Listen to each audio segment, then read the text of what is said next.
pusong naglilingkod. Sa kursong BSHM, hindi lang kami natutong magluto, mag-ayos ng kama, o magserbisyo sa misa. Natutunan namin kung paano magbigay ng saya sa bawat taong aming pinaglilingkuran. Habang ang iba'y natutulog pa, kami maagang gumising, dala ang pagod, stress, at pressure. Pero patuloy na lumalaban dahil pangarap ang aming hinahabol. Sa bawat hawak ng tray, sa bawat ngiting binibigay, at sa bawat welcome ma'am, sir, naroon ang respeto, dedikasyon, at pusong handang maglingkod. Hindi madali ang BSHM. May mga gabing kulang sa tulog, mga araw na pagod ang katawan, at mga pagkakataong gusto nang sumuko.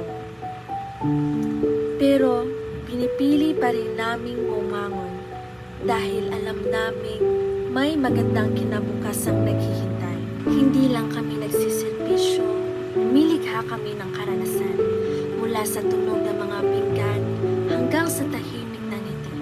Natutunan naming ang serbisyo ay hindi lang trabaho, isa itong sining. Hindi lang sangkap ang aming sinusukat, kundi tiyaga, passion, at kahusayan.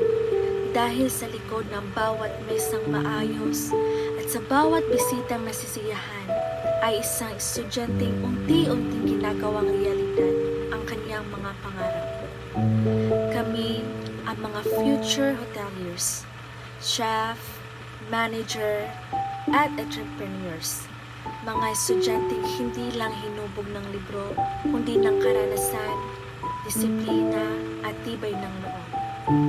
BSHM, kursong puno ng serbisyo, pagpapakumbaba, at excellence. At balang araw, kami naman na magiging dahilan kung bakit may taong